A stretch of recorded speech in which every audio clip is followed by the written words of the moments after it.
Hello guys, this is the third video about the module spine, and finally today we're going to start implementing the solution that I found the most optimal. Again, there is no optimal solution, there is no perfect solution for the spine. It's too much driven by the style of the character, the style of the animation, and all this stuff here. So before jumping into today, we're going to talk about the Spline IK solver implementation for this spine. We're not going to complete this current setup today, but before jumping on the Spline IK portion of it, I just want to give a quick demo of the final result that will allow me to introduce certain concepts. So first of all, let's have a look at the hierarchy of the controls. We have a main body that moves pretty much everything. We have 4 FK controls, and just by rotating these FK controls I can get really nice, really robust deformation. These controls most of the time are meant to be rotated, but of course you can translate them as well. Being them in FK, all of this comes for free. There is no stretching involved. I'm simply translating the bones. And then we also have, we have an FK kinematics. So that box is ticked. Do we have an independent pelvis control? And what I mean by independent is when I position this, can I change the pelvis FK control to affect only the pelvis without affecting above? It seems like we do. But this pelvis FK control actually behaves in a specific way, and that's what I want to talk about. Now, if I select these 4 FK controls and the pelvis FK control and rotate them forward, if you check the number in the gizmo, you can see that now it's about 17, 16. All these values are positive, okay? So what that means is that even if this control is basically performing geometrically the opposite of what this up is doing, the values are consistent. Why is that? One of the things that it's really nice to have in terms of orientation of controls is to have consistent values that represent a specific motion that is related to anatomy. In this case, in the spine, if we have a look at this picture I found online, you can see here there is a little bit of the explanation that I was going through in the first video, where most of the angles and flexibility of the spines are happening. But we can see that the spine, it's basically can bend forward and can bend backward. Well, these names in proper anatomy terms are, let me select these. When the spine goes forward, the spine is flexing. And when the spine goes backwards, the spine is extending. Extension, flexion. So how do you define extension and flexion? The best way I found as a description when I was studying, comparative anatomy, is that if you take any body, I mean any character, and you're facing forward. Let's assume that the y-axis in this case is forward. Everything that compared to this forward axis brings two mass objects together, so close to each other, the rib cage and the pelvis, to the positive axis. This is what the motion is called. It's a flexion. You can find the definition, the mathematical definition online about the anatomy. This is me trying to explain as best as I can. When you go into the negative motion, the two bodies are coming together, but that's called extension. Okay? So what's really nice about having this? Why do we need to have the same positive values? We don't. This is something that it's really nice to give to the animator, because the animator can easily interpret a motion, a forward motion or a backward motion, by just looking at the curves. If the curves and values are consistent, if you know that positive values will give you flexion, it's much easier to debug an animation scene or an animation graph. So this is not really necessary, but this is something that it's nice to give. So then the same goes from side to side, you see? So if I rotate this forward, value here, I'm looking at here, are 17 for each one. and it's still positive 17 for the pelvis as well. Okay, so we saw the FK, we saw the independent pelvis, we saw the body. You can see that the body pivot has been placed automatically between the pelvis and the spine bone. Again, this is what I found in my experience. There might be cases where the position of the body might have to be adjusted, so keep in mind that this will work in most bipeds and quadrupeds though. So the body moves everything. We have like an FK spine. How about the IK solution? Let me unhide that. So I said in the first video about the spine, I was talking, okay, we need FK kinematics to achieve nice C shapes and reverse C shapes. And let me take the pelvis once again. You can see that just by rotating in one axis and getting a really nice C shape and a really nice reverse C shapes. And this is really nice, especially for cartoon animation where there is a lot of jumping around, Spider-Man-y thingy, you know? Everything in animation, especially for cartoon, everything is about silhouette. So the cleanest you can give the deformation, the better. But in this case, also the axes will be delivered in a way so the curves do make sense with flexion and extension. So we have FK, C curves, reverse C curves. What about FK? What if I want to move this guy around? Being able to position it and then reposition it without affecting this upper portion of the body. So it's not in an FK, but rather in an IK. This is what the spline IK that we're going to look at it today is going to do. Okay? So you can see that the FK controls are actually not moving the bones at all. The FK controls are moving the spline solution. So in this case, the ribcage control is simply children of the last bone of the FK. So when I move this one, it's actually moving the IK spline control, okay, which is this orange one. Last bit, am I able to change, to position this control here to have a really nice curvature? Let's say you're animating and the animator is really happy with this silhouette, but now let me move this a bit as well. So it's really happy with, let's say, this silhouette. Okay. Now I'm really happy, but I'm noticing that the pelvis needs to be rotated a little bit. But I would love to preserve what I've done here. So if I rotate the main pelvis control and I rotate it just to match it, you can see that the spine changes its curvature. And this, I know that in this example it doesn't look much. But when you have a skin and a character that is, you know, you spend hours creating the perfect silhouette, just by adjusting this, it can be really annoying to have to counter animate to get back to the original silhouette that you designed. And that's why I think it's critical to have a completely independent pelvis FK control, which we are already familiar with because we saw it. So by having that, you can see that the spine silhouette does not change. So your work is still preserved, but you're still able to manipulate that. Okay, so this FK control, it's really nice to have. It's a good bonus to have. So lastly, so we saw FK kinematics and spline and IK spline kinematics. These two kinematics work in conjunction compared to the IK arm and IK leg and FK where we were switching.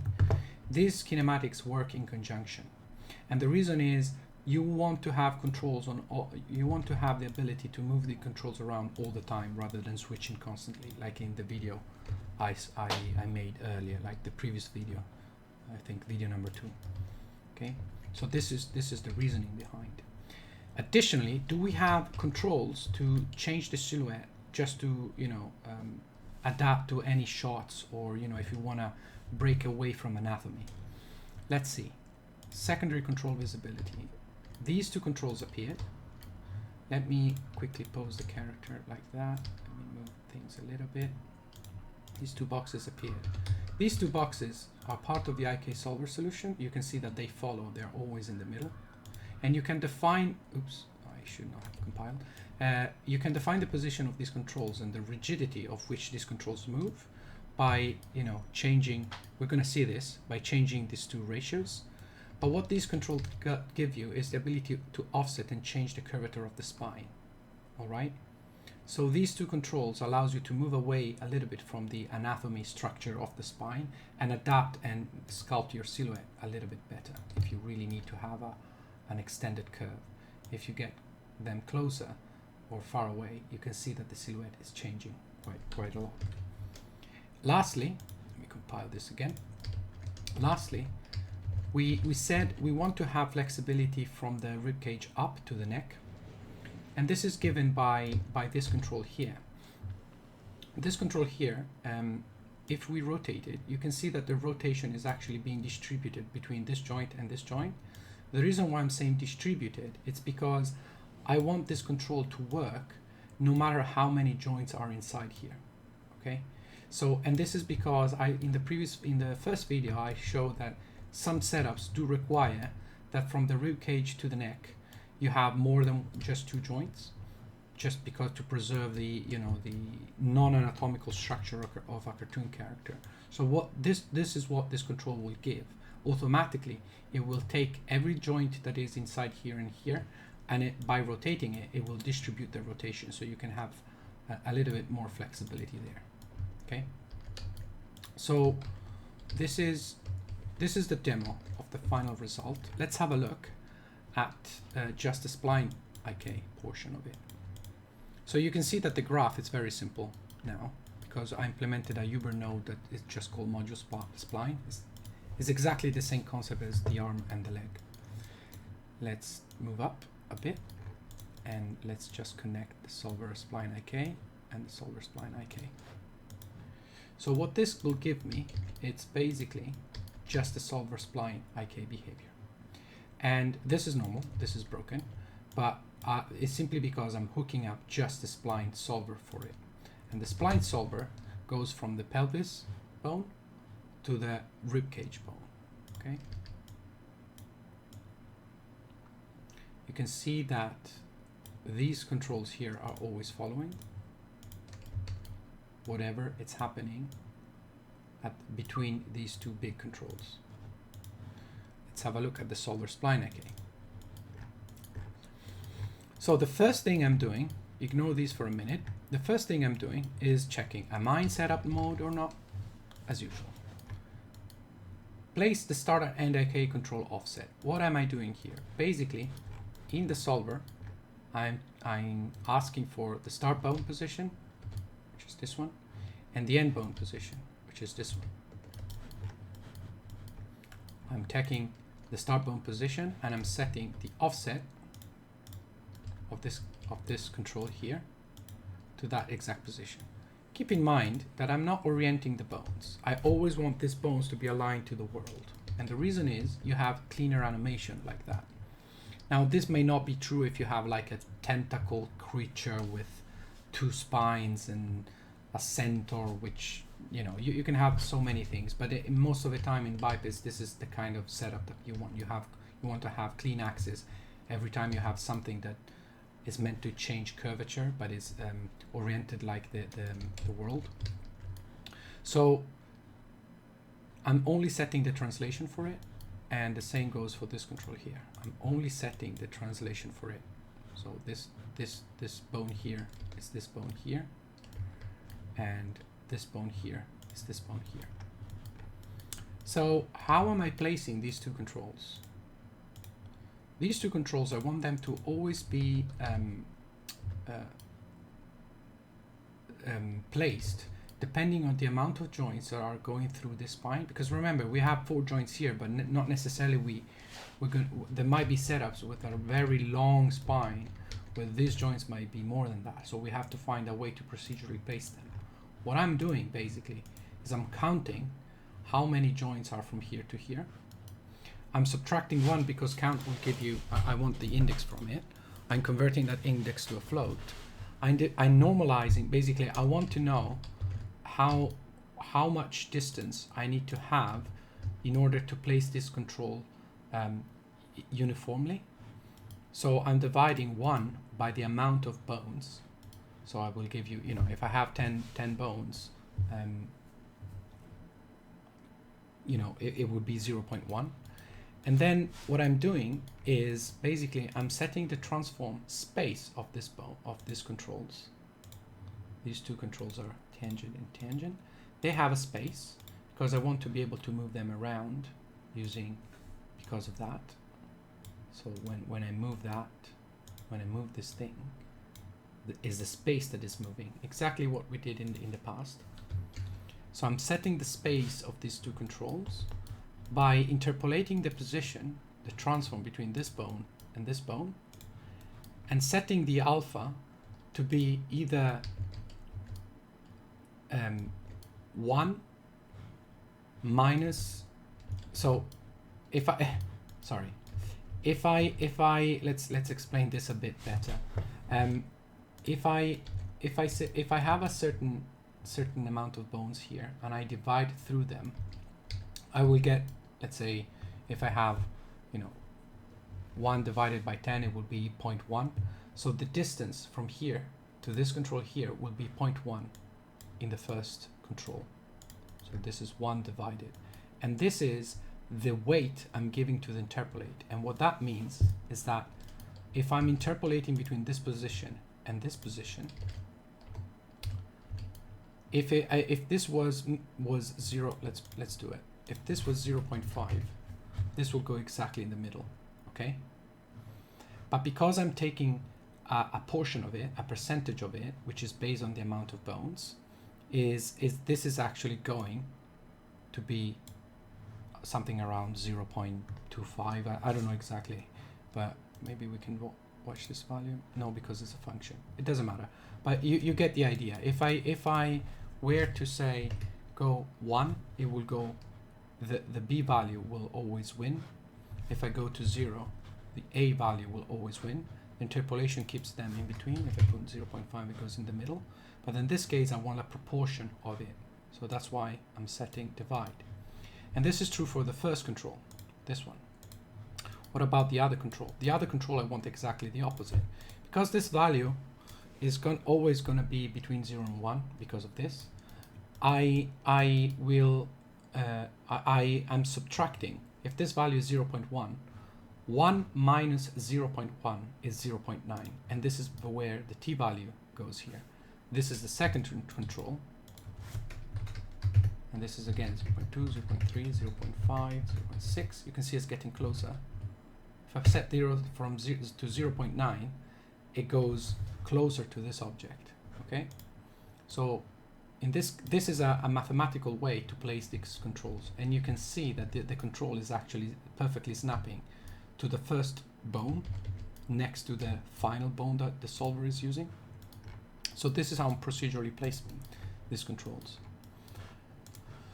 And then we're not in setup mode anymore because we have placed all the controls properly. Then it's now time to say that we're not in setup mode anymore, which means we are in forward solve. What do? We do basically, we say transform constraint between these two bones, the space of this object, which now it sits there, with a certain weight.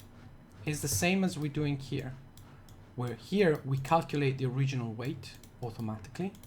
In here, what we're giving is an input, so the user can change, animators can change where this goes in the animation, because as we saw, by moving these things around, we can change the silhouette of the character. So what this function is doing is taking, the base transform, which is, the space, and it's taking these two controls, which are this one and this one, and is by default is setting the same value as here. But it's the default is that, but then the user can change that value to specify how these behaves between these two things. Same happens for the other bone, for the other control. There is a ribcage tangent weight, and if this transform space, the space which is this one, moves between these two controls. So it's always these two controls plugged in there, and they're moving this space based on on a weight value that is specified by the user. In the end, and this is the last bit, we do a fit chain of curve. This is the actual IkSpline solver, and now we have all the controls nicely placed. We can simply say that all the bones that are specified in here needs to be fit to a spline, a curve, a visual curve that is inside here. Let me see if I can. This is the curve that gets automatically generated. These bones needs to follow whatever that curve is doing, and the input points for that curve are 4, 1, 2, 3, 4, and these are these 4 here. These are the 4 Bezier points that are moving that curve. Let me turn that on again. You can see that they're moving that curve, and that curve over there is attached, well, it's moving the bones. The bones are attached to that curve. You can see them moving with the curve. Okay, so I'm not touching too much detail because I've made a video about the Spline IK solver, but this is the gist of it. So I'm hoping that this makes sense. We're gonna dig a little bit more in detail later on, but this is pretty much it. I'm gonna review the Spline IK in the next video, where we go through the final setup, which has to do with the module Spline per se. Okay, cheers.